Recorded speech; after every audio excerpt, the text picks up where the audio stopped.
Bonjour à tous et à toutes, mon nom est David Lévy, je suis chargé de la coordination des opérations au sein de Hoche Capital Invest. Donc pour vous résumer un petit peu mon parcours, dans un premier temps, j'ai débuté ma carrière en tant que broker institutionnel pour ensuite me diriger vers diverses sociétés de brokerage internationales, cette fois-ci pour les clients particuliers, ayant acquis une expérience globale que ce soit au niveau institutionnel et au niveau privé. Donc j'ai pu développer une forte expertise sur les développements adoptés par les traders sur les marchés financiers et ainsi pouvoir déceler les risques et les avantages associés à de tels comportements. J'ai ensuite décidé donc de rejoindre un family office au sein de l'équipe de la gestion du risque. Nous avons développé ensemble donc un nouveau département, un département de contrôle de système algorithmique de trading, qui est selon moi la pierre angulaire d'une société de gestion de portefeuille. Par la suite, donc fort d'un succès qui a pu se confirmer sur plusieurs années, nous avons pris la décision d'ouvrir donc notre offre de service au grand public et donc de proposer une gestion personnalisée pour les clients particuliers. Et donc Hoche Capital Invest est né il y a maintenant 2 ans. Alors Hoche Capital Invest, pour vous présenter rapidement, donc c'est une société d'investissement qui est spécialisée dans la gestion de portefeuilles sur les marchés des devises. Nous sommes bien évidemment réglementés et autorisés au sein de l'Union européenne et dans plus de 130 pays à travers le monde. Hoche Capital Invest est unique dans son domaine d'activité, en fait parce qu'on a fait le choix de se spécialiser uniquement sur les marchés des devises. Alors pourquoi le marché des devises c'est aussi important, que ce soit pour un trader particulier ou un trader institutionnel? Il y a 4 avantages qui vont nous permettre aussi de développer notre axe de réflexion. Donc le premier avantage qu'on a décidé de mettre en avant, c'est un marché macroéconomique qui permet d'avoir les informations en temps réel, donc que ce soit pour un trader particulier ou pour un trader institutionnel. Et ça évite bien évidemment les manipulations de marché. Nous avons aussi un autre avantage qui est des opportunités permanentes, qui donne la possibilité d'être toujours sur le marché, que ce soit en période de croissance ou en période de crise, puisque c'est un échange de devises, donc vous pouvez être à l'achat ou à la vente sur une devise. C'est un marché liquide qui évite aussi d'être bloqué, donc d'avoir des positions bloquées par rapport contrario du marché action. Et le quatrième avantage, il y en a d'autres bien évidemment, mais on a choisi 4, c'est un marché donc volatile qui permet de faire de profits intéressants dans un laps de temps assez court. Donc on va démarrer notre présentation qui est sur 3 axes de réflexion. Alors à savoir que tous ces axes de réflexion ont été adaptés par nos équipes pour des traders particuliers.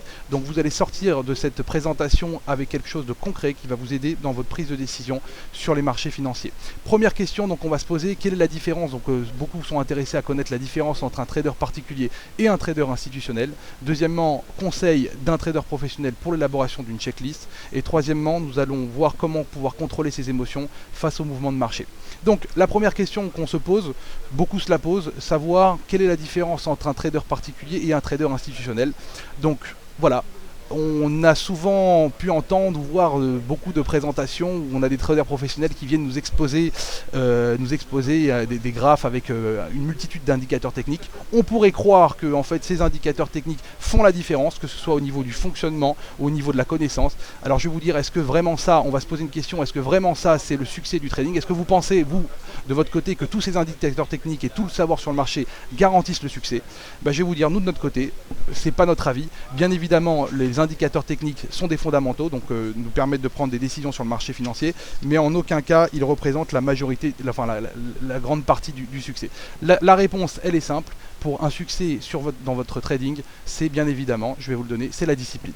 Donc la discipline dans le trading, c'est ce qui va vous permettre d'avoir un succès constant sur les marchés financiers. Et pour ça, on va vous le prouver avec une étude de cas, donc une petite démonstration. Regardez. Donc on prend vous avez là un nouveau slide qui vient de s'ouvrir. Donc imaginez-vous qu'un client lambda décide de se lancer sur le marché du trading. Vous avez 2 possibilités, donc vous avez plusieurs possibilités, donc c'est de choisir différentes paires de devises. La plupart des traders, c'est ce qui est le plus traité aujourd'hui, donc c'est l'euro-dollar. Imaginez-vous qu'on choisisse l'euro-dollar. Vous avez donc 2 possibilités, soit d'être à l'achat, soit d'être à la vente. Donc uniquement 2 sens. Ce qui veut dire dans ce sens, donc statistiquement parlant, de manière arbitraire, vous avez 50% de chance de gain et 50% de chance de perte, puisque vous avez une chance sur 2 de gagner sur chaque position. Imaginez-vous qu'un même trader souhaite à ce moment-là donc optimiser ses chances de gain, donc maximiser. Donc il a une volonté de maximiser ses gains. Ce qu'il va faire, il va s'informer, donc que ce soit étude de marché, analyse technique, analyse fondamentale. Et à ce moment-là, donc a priori, de manière statistique, le trader devrait augmenter ses chances de réussite. Donc, alors, Donc il devrait augmenter ses chances de réussite, et donc à ce moment-là, on devrait avoir un trader particulier informé qui devrait être plus gagnant que perdant, et a fortiori un trader particulier non informé qui devrait être ni perdant ni gagnant, donc être flat. Puisque en réalité, statistiquement parlant, de manière arbitraire, il a une chance sur deux de gagner. Alors, la question qu'on pourrait se poser, donc pourquoi aujourd'hui on peut voir que de nombreux traders particuliers perdent perdent puisque les statistiques voudraient qu'une fois sur deux ils gagnent. Donc cette question, on se la pose et vous comprendrez bien que donc la réussite ne dépend pas du sens de marché, puisque au niveau statistique, simplement si vous avez une chance sur deux, a priori, vous devrez être flat de manière arbitraire. La réussite, elle dépend, vous l'avez compris, donc elle dépend de la différence qui réside en fait. Ça réside plutôt dans la discipline, donc pour une réussite sur les marchés financiers. Et à ce moment-là, donc la différence, pour répondre à notre première question, donc la différence entre un trader professionnel et un trader particulier, vous allez voir s'afficher. Donc un trader professionnel a une obligation de discipline, que ce soit structurelle et réglementaire, alors qu'un trader particulier n'a pas d'obligation de discipline et de structure imposée. Donc maintenant, bien évidemment, j'imagine que bon, ça vous suffit pas comme information. L'idée, c'est de vous donner des conseils pour pouvoir vous aussi structurer votre trading. Donc on va faire une petite comparaison entre une société de gestion et vous-même, comment vous allez avoir la possibilité de structurer de la même manière votre trading. Alors, à démarrer donc chez Hoche Capital Invest, il faut le savoir que la discipline est une discipline structurelle. On va vous présenter les différents départements que nous avons. Donc on ne va pas s'attarder sur tous nos départements, parce que bon, bien évidemment, on en a plusieurs, que ce soit back-office, compliance, fiscalité, juridique. Donc on va développer 3 départements. Pardon. Le premier département, donc c'est le département de conseil et structuration de portefeuille. Ce département a comme objectif de pouvoir identifier les besoins des clients et de pouvoir donc leur apporter une solution globale et personnalisée en fonction de leurs demandes et de leurs limites. Le deuxième département, qui est le département du risque, qui est un département complètement indépendant, qui a lui l'obligation de s'assurer que nous respectons bien, que la salle de marché respecte bien les demandes qui ont été faites au préalable par les clients. Et le troisième département, c'est bien évidemment le département le plus important, c'est le département du trading. Donc le département du trading, lui, est structuré de manière avec un directeur de salle de marché, différents traders, donc que ce soit des traders, des scalpers, des swing traders, des traders moyen terme, long terme. Et bien évidemment, eux s'occupent de mettre en place les stratégies qui ont été au préalablement décidées. Donc de votre côté aussi, vous avez la possibilité de structurer votre trading. Donc à savoir, dans un premier temps, vous devez vous poser les bonnes questions. Les bonnes questions, elles sont, alors je vais vous les donner. Donc dans un premier temps, donc c'est savoir faire votre structuration de portefeuille. Donc savoir si vous êtes là pour une spéculation d'investissement, pour un rendement mensuel ou un complément de revenu. Dans un second temps, donc, vous devez aussi élaborer votre département du risque, donc définir la taille de vos positions engagées, prise de risque par position et l'objectif de gain. N'oubliez pas aussi de vous fixer des objectifs de gain, c'est important. On a souvent des traders qui viennent et qui disent bah voilà mes limites, alors que ce qui est important, c'est de savoir aussi quels sont vos objectifs.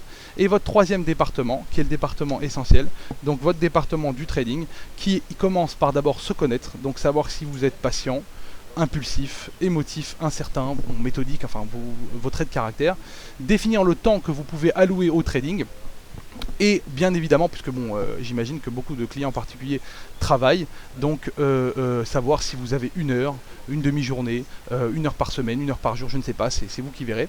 Donc, et troisièmement, bien évidemment, définir les affinités que vous avez avec les différentes devises. À savoir, si par exemple vous êtes français, donc vous habitez en Europe, vous avez forcément plus d'informations sur l'euro que sur une devise qui serait peut-être une devise comme le yen, une devise asiatique.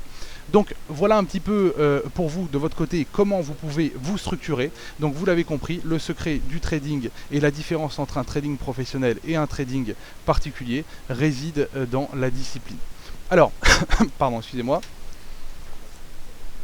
On va maintenant développer notre deuxième axe de réflexion, qui est un axe, donc là c'est vraiment, vous allez pouvoir sortir après cette présentation avec des choses concrètes pour donc une conseil d'un trader professionnel pour l'élaboration d'une checklist. Bien évidemment, elle a été adaptée pour les clients particuliers, donc vous allez voir, ce sont des choses concrètes. Bien évidemment, avant de commencer à vous lancer dans le trading, il est important de pouvoir choisir ses partenaires. Pour rien vous cacher, nous avons choisi, nous comme partenaires, donc nos ordres sont passés par FXCM, où aujourd'hui ils peuvent nous garantir donc une transparence, une exécution sans recotation, donc qui est très importante pour un trader avant de démarrer, d'avoir un bon partenaire qui respecte bien évidemment le cadre réglementaire. Alors, à savoir, cette checklist, nous l'avons adaptée pour un trader intraday, donc au court terme, et donc on va commencer la présentation. Je vous conseille de prendre un petit papier et un stylo pour pouvoir suivre cette présentation.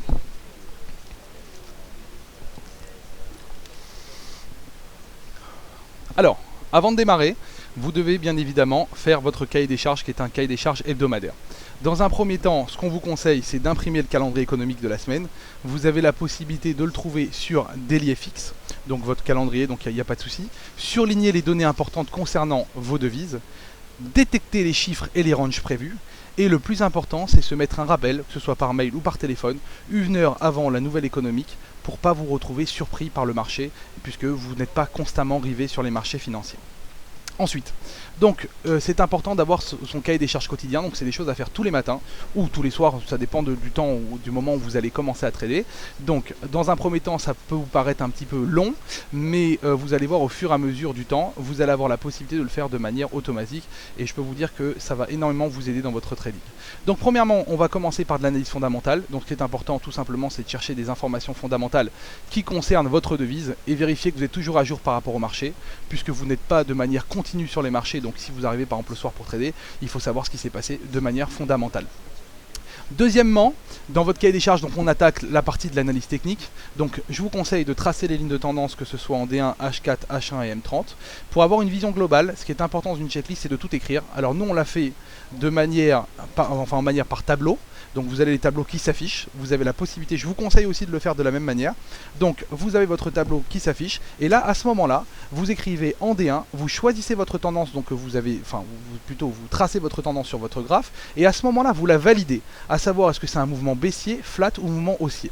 Pourquoi ça a une importance? Parce que vous allez avoir devant les yeux à ce moment-là, dans différents laps de temps, D1, H4, H1 et M30, pour voir si toutes les tendances sont dans le même sens, donc vous allez vous sentir fort par rapport au marché, ou si, à contrario, vous avez des tendances qui diffèrent dans des sens différents, et là à ce moment-là, d'être plus prévisible sur les marchés.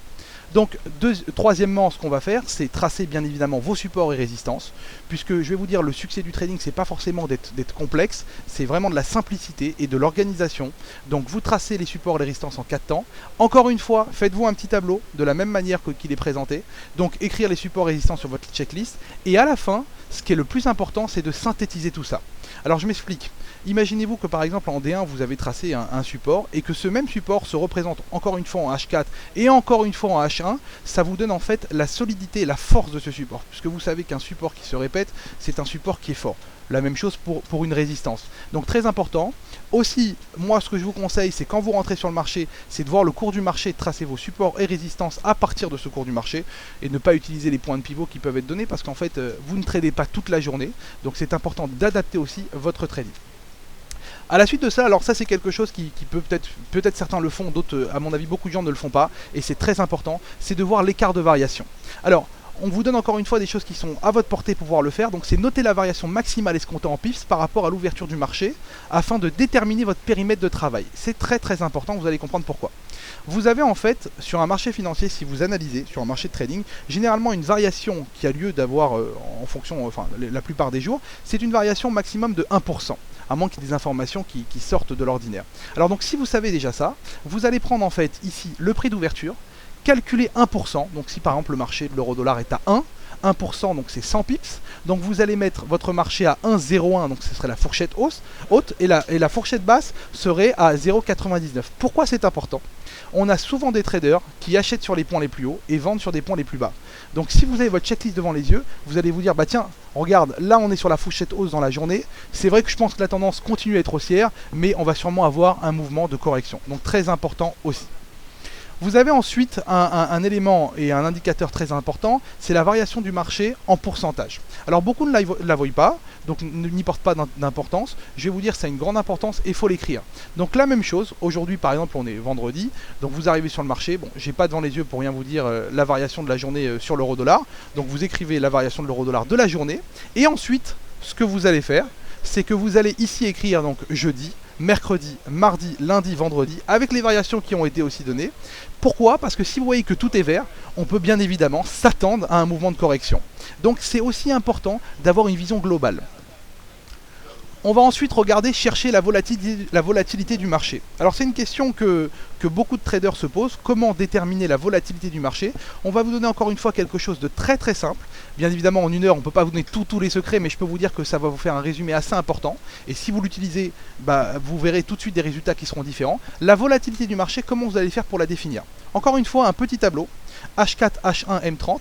Alors pour définir la volatilité du marché de manière rapide, comment le faire? Vous regardez la taille des bougies. Si vous êtes en M30, sur un graphe en M30, et si vous avez une taille de bougie qui est importante, qui est grande, à ce moment-là, c'est un marché volatile en M30. Et il faut remonter sur un laps de temps, par exemple en H1. Donc vous allez remonter sur ce laps de temps, et là la bougie sera peut-être plus petite, ce qui va vous permettre de définir sur quel graphe vous allez travailler pour vos points d'entrée et support et résistance. Ensuite, maintenant, on va rentrer dans la synthèse, puisque c'est important, donc vous l'avez compris, une première partie de pouvoir avoir tout devant les yeux, et maintenant une synthèse pour votre prise de décision. Donc, il faut faire une synthèse de tout ce qu'on a vu. Donc, définir la tendance fondamentale, je vais vous afficher le petit tableau. Donc, premièrement, vous allez résumer, donc définir votre tendance fondamentale. Vous l'écrivez, vous le cochez tout simplement, baissier, flat, haussier, donc en fonction de l'information, des news que vous avez pu lire. La tendance de fond, je vous conseille d'aller sur un graphe daily, encore une fois, d'avoir bien ça devant les yeux, et encore une fois, la définir. Tendance journalière, très simplement, au moment où vous êtes en train de trader, donc voir le pourcentage du marché et de le positionner. Et à ce moment-là, vous faites une petite synthèse. Donc cette synthèse va être de se dire, bah tiens, si j'ai tout baissier, j'ai bien évidemment, je suis bien évidemment plus d'intérêt à me mettre sur un marché baissier que sur un marché haussier.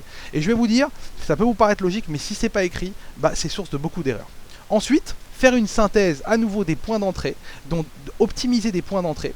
On a souvent des traders qui viennent et qui disent bon ça y est, j'ai détecté maintenant ma tendance, mais je me pose une question, savoir se dire où je rentre et quel point je rentre. Donc là, bien évidemment, vous pouvez le faire au préalable. Si par exemple on a vu au préalable que c'était une tendance baissière, donc c'est quoi? C'est définir 3 points d'entrée. Ça peut être un point au-dessus du marché, un point en dessous du marché sur une cassure de support. Et à ce moment-là, vous savez que ce sont vos points que vous voulez aller chercher pour rentrer. De la même manière, votre stop et votre take profit. Écrivez-les. Parce que c'est important, vous vous retrouvez peut-être souvent à ouvrir des positions alors que ce n'est pas ce que vous avez décidé au préalable. Synthèse de l'actualité économique, c'est ce qui malheureusement beaucoup de traders se retrouvent surpris par le marché et dans des positions où finalement il faudrait se retirer. Donc au préalable, ce que vous allez faire, donc vous avez encore une fois un petit tableau, vous savez qu'il y a des news qui vont sortir, vous écrivez l'heure de la news. Bien évidemment, le tableau est fait pour chaque devise, c'est important de se focuser sur une devise. Donc vous écrivez l'heure de la news, le libellé de la news, vous écrivez si la news a permis que le marché soit baissier, flat ou haussier. Et très important, la confirmation, c'est à savoir est-ce que c'est une confirmation de la tendance que vous avez décidé au préalable ou est-ce que c'est maintenant un retournement de tendance. Pourquoi? Parce que si c'est une confirmation, on peut peut-être accélérer nos positions. Si c'est un retournement, c'est peut-être le moment de sortir du marché. Maintenant, avant de prendre une position, il y a bien évidemment des règles de validation. Des règles de validation, elles sont assez simples. Vous allez écrire donc la position 1, 2, 3, 4, 5, bon, vous pouvez, je sais pas le nombre de positions que vous pouvez faire, c'est à vous de voir. La devise, si vous êtes buy, si vous êtes sell, votre point d'entrée, la taille de la position.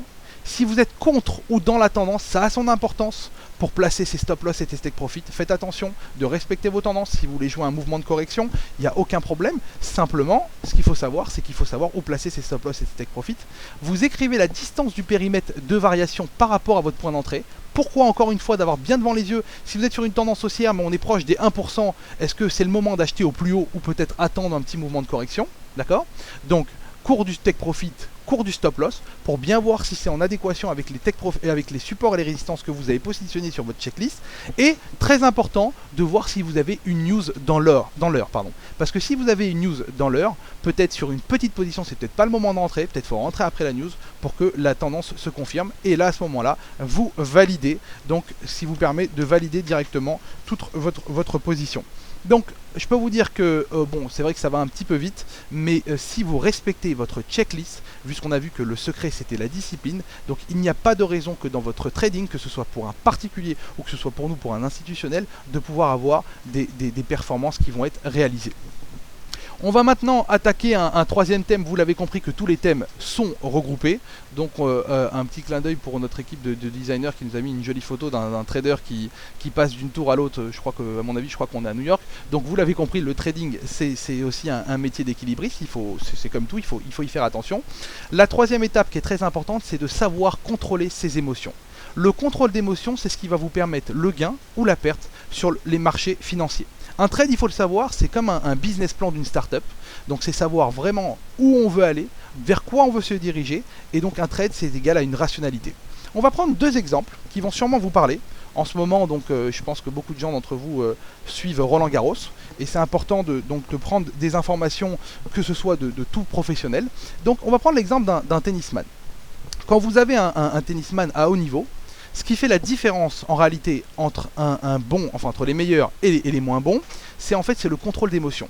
Si vous analysez exactement leur comportement, que ce soit sur la première balle ou que ce soit sur la balle de match, les émotions ne rentrent pas. Chaque balle est à part entière, donc pour nous de la même manière, chaque trade est unique et il faut se comporter de la même manière sans rentrer aucune part d'émotion.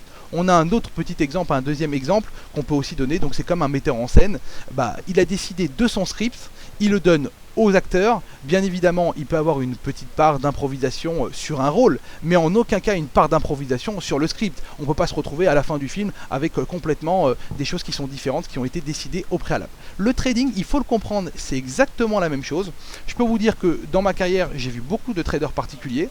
J'ai été souvent étonné par une chose, c'est quoi? C'est de se dire, un trader particulier, que ce soit un indépendant qui ait monté son propre business ou que ce soit quelqu'un qui travaille dans un domaine donc avec ses connaissances, toujours tout est fait de manière rationnelle. Et dès que les personnes, donc les particuliers se lancent dans le trading, à ce moment-là, ce qui se passe souvent, c'est on se lance d'un coup et là la rationalité disparaît.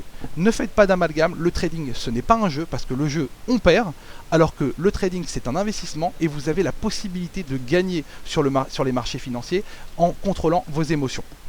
On va vous donner 5 règles fondamentales contre le débordement émotionnel. Donc à ce moment-là, vous allez les voir apparaître tout de suite. La première, donc, c'est définir une opportunité de marché. Alors ça peut vous paraître bateau, mais on va les expliquer, vous allez comprendre.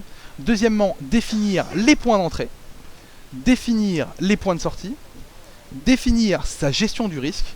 Et pour finir, un check control. Donc bien évidemment, écrire tout ça et de pouvoir tout présenter de manière écrite et de manière claire. Alors, dans un premier temps, donc définir une opportunité de marché. Alors beaucoup d'entre vous se poseraient la question, se dire pourquoi il nous présente ça, parce que définir une opportunité de marché, ça paraît clair. Alors je vais vous dire, beaucoup peut-être vont se retrouver dans ça. Vous avez des traders qui sont essentiellement particuliers, qui se retrouvent à trader sur le marché en fonction de leurs humeurs. Ils disent tiens, tout d'un coup j'ai 1 heure de temps à tuer, donc je vais me retrouver, je vais faire un petit peu de trading. Ou tiens, tout d'un coup j'ai besoin de gagner un peu d'argent, je vais me lancer sur le trading. Mais qui vous dit qu'à ce moment-là, c'est le vrai moment pour pouvoir trader? Est-ce que vous avez vraiment détecté une opportunité?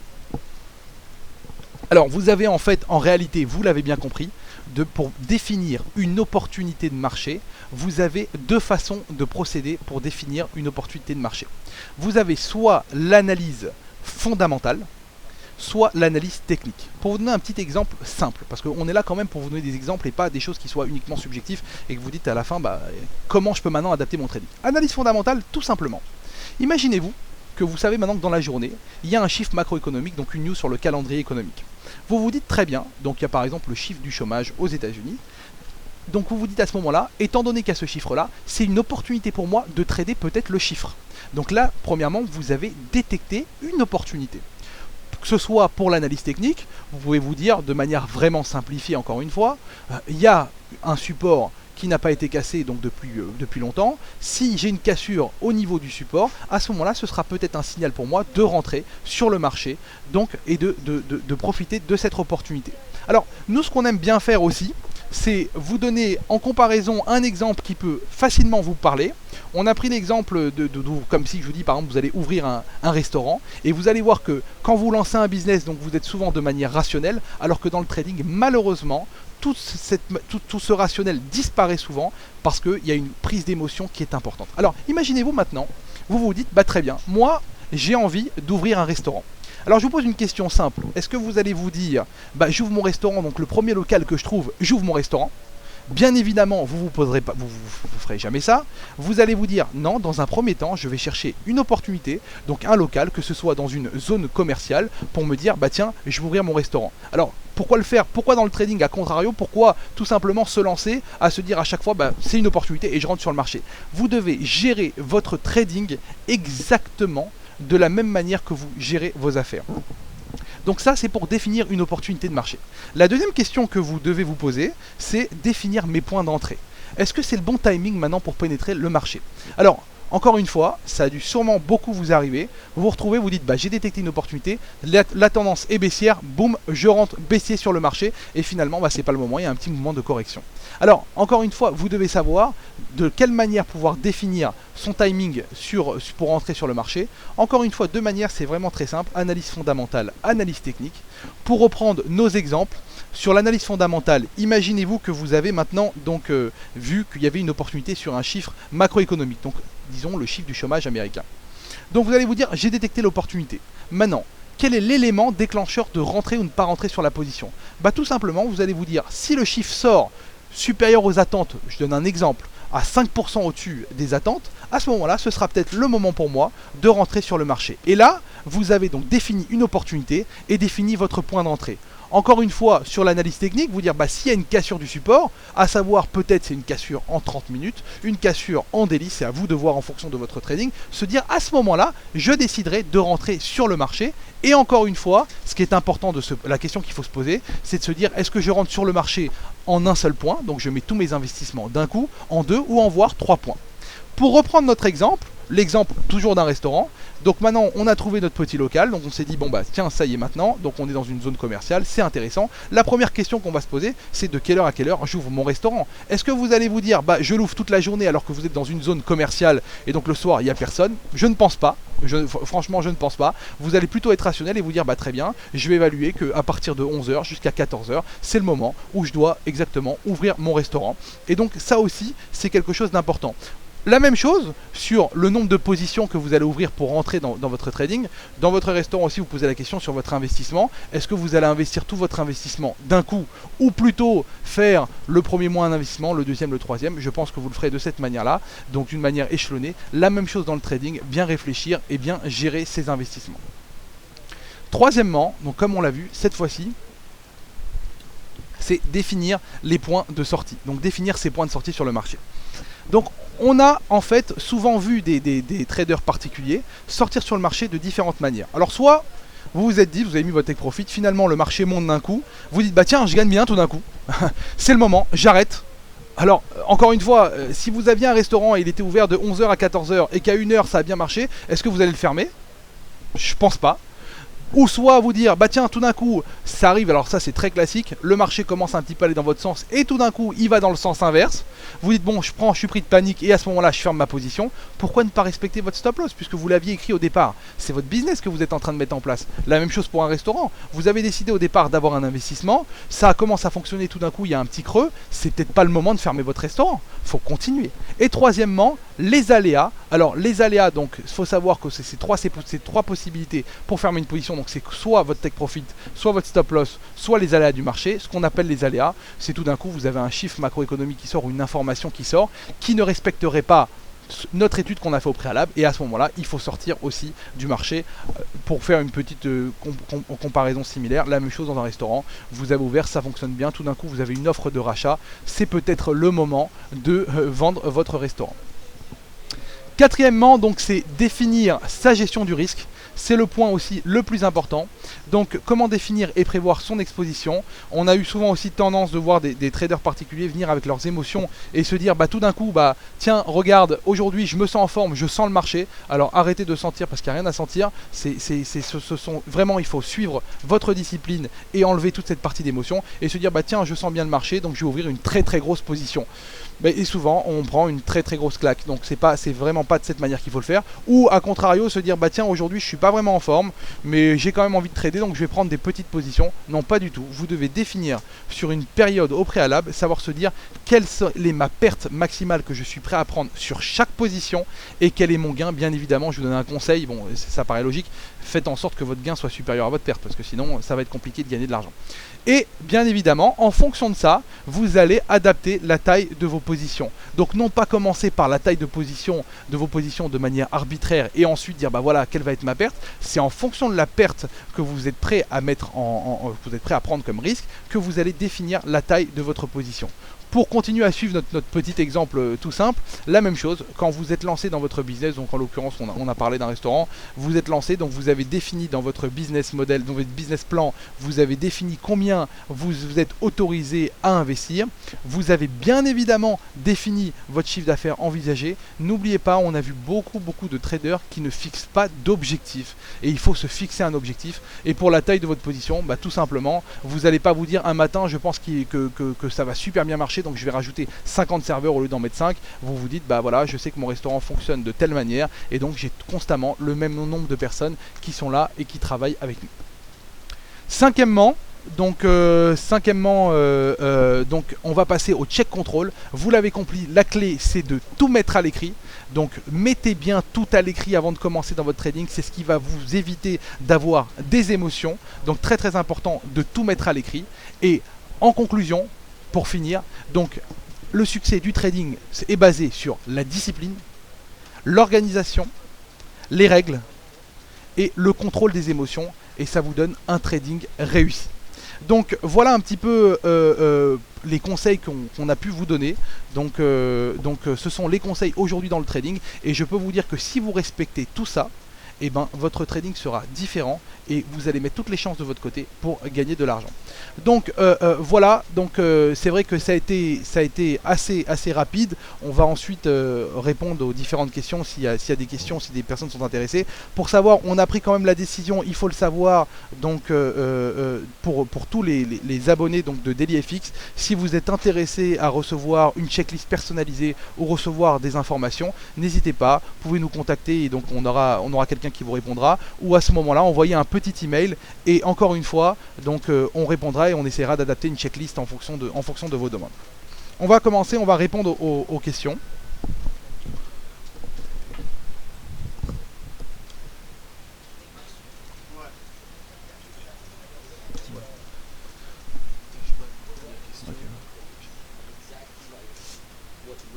Alors on a une première question donc, qui vient de Cashman. Donc la question est simple, votre approche est hyper méthodologique, mais face au marché, souvent on n'a pas le temps. Vous en pensez quoi? Alors je vais vous dire, c'est tout l'objet aujourd'hui de la réflexion, c'est de savoir qu'en réalité, évidemment si vous vous lancez sans méthodologie, face au marché, vous n'avez pas le temps. Mais ce qu'il faut savoir, c'est que tous les conseils que je vous ai donnés, vous pouvez le faire au préalable.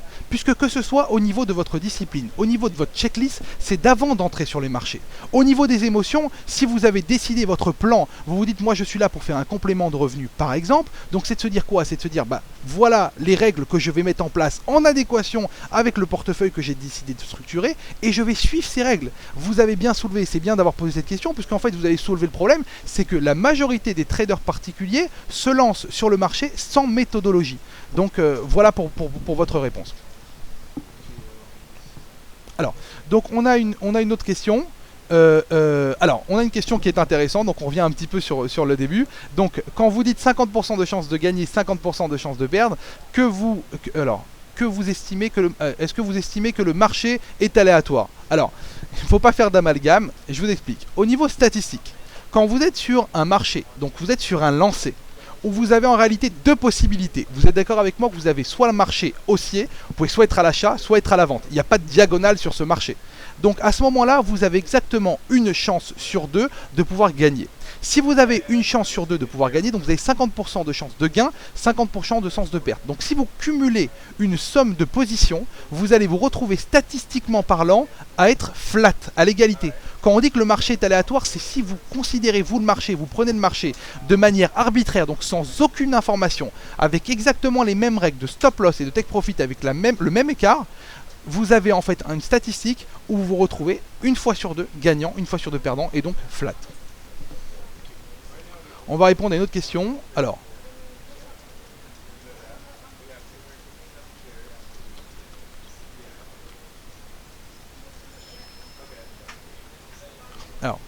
encore une fois, donc on a une question, donc on nous pose une question.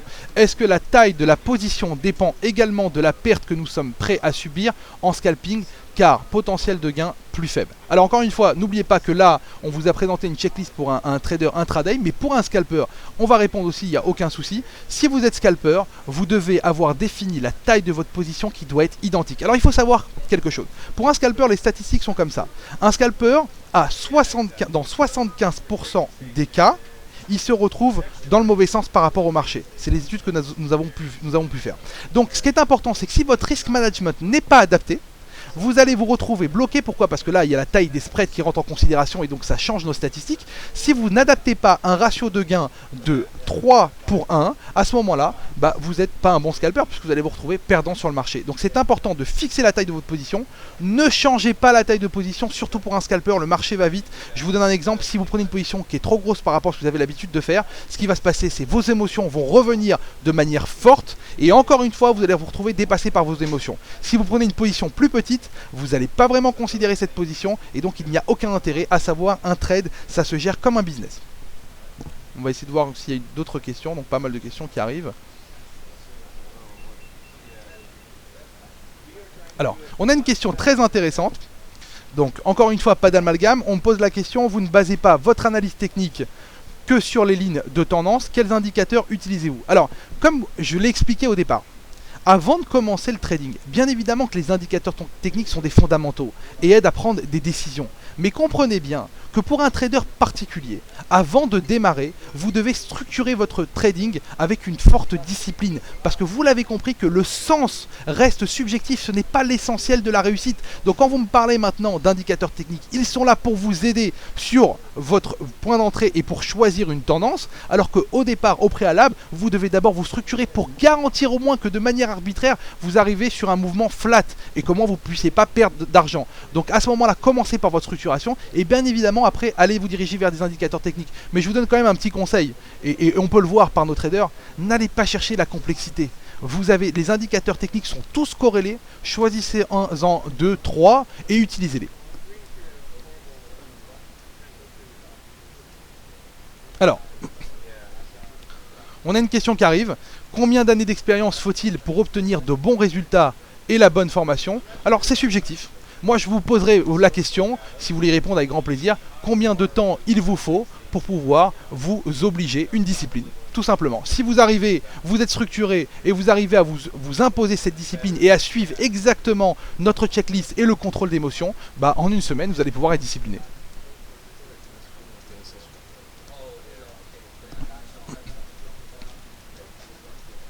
Alors une nouvelle question donc de Nico. Selon vous, y a-t-il un minimum en capital pour les traders FX avec votre méthodologie? Alors encore une fois, je me permets de vous poser aussi la question.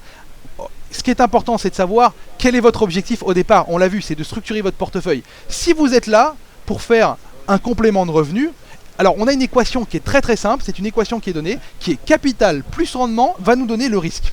Donc plusieurs possibilités. Soit votre capital est en adéquation avec votre rendement, soit à ce moment-là, vous décidez d'augmenter votre risque pour vous adapter à votre rendement, soit vous diminuez votre rendement. Donc un minimum, je vais vous dire, il n'y a pas de minimum, tout va dépendre de vos objectifs et le trading que vous voulez faire. Mais ne faites très attention à quelque chose. Si pour vous, quand vous vous lancez dans le trading et vous vous dites, je veux gagner par exemple 1000 € par mois et vous voulez commencer avec 1000 €, forcément ça va pas marcher. Donc vous allez vous dire, tiens, il faut vous poser la question à savoir se dire, combien de temps je suis prêt à investir sur les marchés financiers pour que ça ait un impact sur ce que j'ai envie de gagner. Voilà. Alors il y a un certain nombre de questions qui sont intéressantes. Alors bonjour à tous, je suis d'accord avec vous, une chance sur deux, mais pour ceux qui étudient les graphiques, on peut penser qu'ils ont deux chances sur trois d'être dans le bon sens, sinon les graphes ne servent à rien. Oui, bien évidemment, vous continuez à prouver ce que j'ai dit dans l'étude de cas. De manière arbitraire, une chance sur deux. Alors dire deux chances sur trois, c'est subjectif, c'est aléatoire en fonction de vos connaissances, mais il est sûr que si vous êtes informé, vous augmentez vos chances, et donc vous allez passer peut-être au lieu de 50-50, vous allez peut-être passer de 55 à 45, de 60 à 40, 70 à 30 ou de 90 à 10, tout dépend de vos compétences et votre expérience. Sur combien d'actifs différents un trader doit-il en mesure travailler? N'est-ce pas une bonne chose de spécialiser sur un ou deux actifs uniquement? Alors encore une fois, bien évidemment, c'est important, tout dépend du style de trading que vous faites. Si vous êtes sur un trading, donc daily, intraday, court terme, je vous conseille d'être sur deux voire trois actifs, parce qu'une fois qu'en fait que vos checklists sont faites, donc que tout est écrit, vous avez la possibilité rapidement de basculer entre différentes paires de devises, et donc à ce moment-là, puisque tout est devant vous, tout est devant les yeux. Après, c'est en fonction de votre temps que vous avez à disposition et de choisir si vous êtes sur une, deux, trois ou quatre paires de devises, mais bien évidemment, je vous conseille de ne pas dépasser les trois.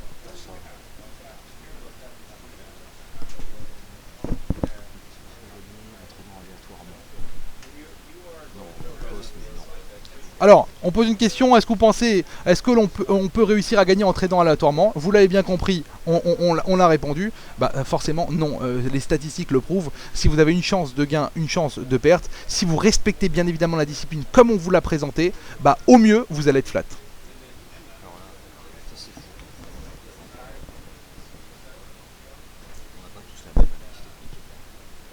Alors, on nous pose une question.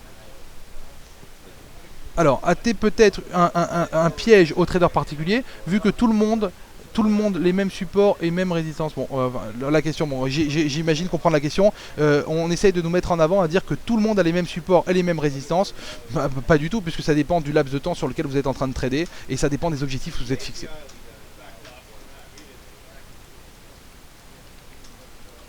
Est-il intéressant de trader un actif de long terme en même temps de faire un scalping sur un autre actif? Alors, donc, est-il intéressant de trader un actif long terme et en même temps faire du scalping sur un trade? Bien évidemment, parce que vous avez sur le marché, comme on l'a dit, c'est un marché à forte volatilité. Donc, vous avez la possibilité de vous positionner sur du long terme. Donc, par exemple, si vous êtes aujourd'hui sur une structuration de portefeuille pour faire, par exemple, fructifier des investissements, il est important de prendre des tendances à long terme parce que le schéma se profile beaucoup plus facilement. Mais en même temps, ne pas rater ces mouvements de marché qui sont intéressants. Encore une fois, c'est votre structure et votre discipline. Si vous avez la possibilité de vous discipliner, de tout écrire, vous allez voir que ça va être très facile de se positionner sur le marché.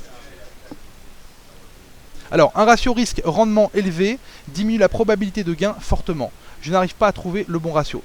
Donc, encore une fois, ça dépend du style de trading que vous faites. Si vous êtes scalper, un ratio risque-rendement, donc il faut le savoir que vous devez vous fixer à 3. Donc, votre ratio doit être à 3 pour les gains et à 1 pour votre perte. Si vous êtes sur du trading moyen terme, vous pouvez très bien avoir au minimum le même écart en votre stop loss et votre take profit. Parce que c'est comme tout, je vais vous dire, si demain je vous propose d'ouvrir un business et de vous dire, tenez, on va investir 100 000 € pour peut-être en gagner 10, je pense que pas beaucoup de monde va me suivre.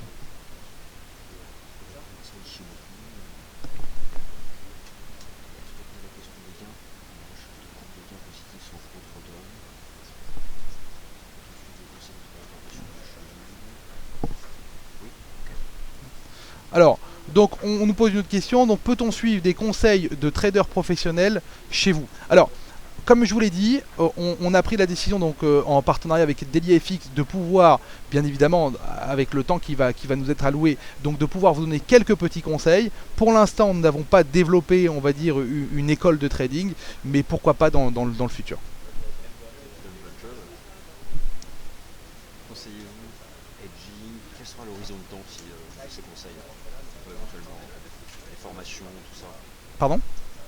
Quel sera Il y a des questions en fait sur l'horizon de temps des conseils éventuellement à venir. Est-ce que vous allez proposer des solutions de formation? Alors, donc on nous pose encore des questions à savoir sur les formations. Encore une fois, c'est important donc de savoir que les formations, on pourra en mettre en place. Ce que je vous propose dans un premier temps, c'est de nous envoyer, vous avez vu, vous pouvez voir encore nos coordonnées, donc de nous envoyer un petit email pour ceux qui sont intéressés, avec 2-3 lignes, simplement nous dire ce que vous faites, ce que vous avez l'habitude de faire, quel est votre objectif, et à ce moment-là, on va mettre en place quelqu'un qui pourra répondre à vos questions et vous envoyer une checklist adaptée. Voilà, donc je pense qu'on a fait le tour. J'espère que ça vous a plu. Et j'en suis sûr, si vous suivez bien tous les conseils qui ont pu vous être donnés, donc forcément vous allez voir votre trading s'améliorer. Merci à tous, merci. Alors merci David Lévy pour cette présentation. David Lévy qui est donc chargé de la coordination des opérations chez Hoche Capital Invest. Il vous a donné un ensemble de tableaux et puis beaucoup d'informations qui vous permettent donc d'établir cette fameuse checklist avant d'envisager une position sur le marché. Merci beaucoup David, c'était vraiment très complet, c'était parfait. David Lévy vous invite en effet à lui écrire ou à vous mettre en relation avec sa société si vous avez davantage de questions ou si vous souhaitez recevoir d'autres précisions. Vous avez encore à l'écran d'ailleurs les différentes coordonnées pour joindre David Lévy en utilisant par exemple info@hochecapitalinvest.com. Voilà, donc merci, vous êtes nombreux à nous remercier. C'est vrai que la présentation était vraiment de qualité. Merci beaucoup David. Cette présentation, elle a été enregistrée, elle sera disponible lors des prochaines heures, au plus tard début de semaine prochaine, sur notre chaîne YouTube DailyFX France. Et donc vous aurez la possibilité donc bien sûr de la réécouter. Elle a été faite à un rythme soutenu, c'était dynamique. Merci beaucoup David Lévy. Ne partez pas trop loin, à partir de 12h, le morning meeting DailyFX en amont de la publication donc de la seconde estimation du niveau de la croissance économique aux États-Unis au premier trimestre. Merci à toutes et à tous et à tout de suite.